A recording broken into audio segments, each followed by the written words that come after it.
නැවත නැවතත් අසාර්ථක වූ ලෝකයේ සාර්ථකම නව නිපැයුම් කරුවා කවුද? තෝමස් අල්වා එඩිසන්. ඔහු බල්බය සොයා ගැනීමට උත්සාහ කළේ කී වතාවක්ද? දහස් වතාවක්. හැම වැරදීමක්ම පස්සේ ඔහු නවත්තන්න හැදුවන. අදටත් අපේ ලෝකය අඳුරේ. එහෙනම් ඔබ වැරදුනා කියලා පසුතැවෙන්නේ ඇයි? වැරදීමක් කියන්නේ අවසානයේ නෙවෙයි. එය ඔබේ නැගිටීමේ කතාවේ ආරම්භයයි. පළමු පියවර තමයි වැරදීම පිළිගැනීම හෝ චෝදනා කිරීම නැවැත්වීම. වගකීම ගන්න අසාර්ථකත්වයේ වෙනත් කෙනෙකුට හෝ තත්ත්වයකට පටවන්න එපා.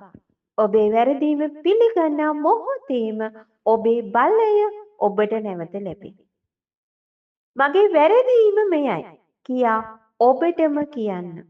පාසලේදී විභාගයක් ෆේල් වීම, ව්‍යාපාරයක් අසාර්ථක වීම හෝ සබඳතාවයක් බිඳ වැටීම මේවා ජීවිතේ ෆේල් වීම නෙවෙයි. මේවා ඉගෙන ගැනීමේ අවස්ථාව. දෙවන පියවර තමයි වැරදීම විශ්ලේෂණය කරන එක. ප්‍රශ්න අසන්න. ඇයි මේක වුනේ? මගේ සැලැස්මේ තිබූ අඩුපාඩුව කුමක්ද? ඊළඟ වතාවේ මම වෙනස් කළ යුත්තේ කුමක්ද? අපිට ලොකුම පාඩම් කියා දෙන්නේ වැරදීම් වලින්. බිල් ගේට්ස් මුලින්ම පටන්ගත් ට්‍රක් or data කියන ව්‍යාපාරය සම්පූර්ණයෙන්ම අසාර්ථක වුණා.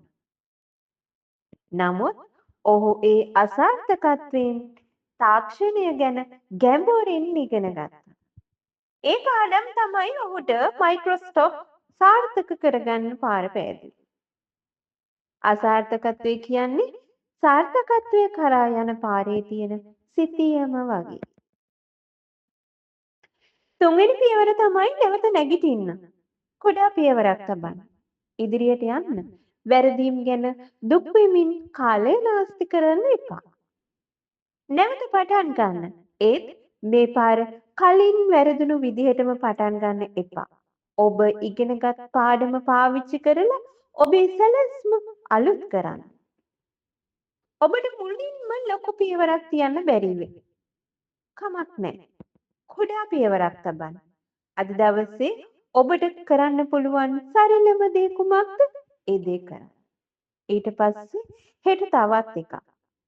ක්‍රමයෙන් ඒ කුඩා පියවරවල් ඔබේ නැවත නැගිටීමේ වේගය බවට පත් වෙනවා. තේරුම් ගන්න. ලෝකේ කිසිම සාර්ථක කතාවක් ඍජු රේඛාවක් ඔස්සේ ගියේ නැහැ. හැම කෙනෙක්ම වැටුණා. නැගිට්ටා. ආයෙත් වැටුණා. ආයෙත් නැගිට්ටා. ජේ.කේ රෝලින් හැරි පොටර් පොත ප්‍රකාශයට පත් කරන්න කලින් 20 වතාවකට වඩා ප්‍රතික්ෂේප වුණා. ඇය අසාර්ථකත්වයේ පිළිගත්තා.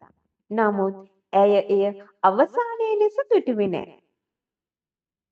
ඒක නිසා අද ඔබ වේදනාවෙන් ඉන්නවා නම්, ඔබේ අසාර්ථකත්වයේ කියා හිතනවා නම් මේක මතක තියාගන්න. ඔබේ වැරදීම ඔබ නෙවෙයි. ඔබේ වැරදීම ඔබ ශක්තිමත් කරන, ඔබට උගන්වන ඔබේ සාර්ථකත්වයේ රහස් ආයුධයයි. දැන් ඒ දෙවෙනි පිස තමන්න. ඔබ ඉගෙනගත් පාඩම අතේ තියාගෙන නැවත නැගිටින්න. ඔබේ හොඳම කතාව තාම ලියලා නැහැ. ඔබේ කතාව පටන් ගන්නේ අදයි. එහෙනම් පටන් ගන්න.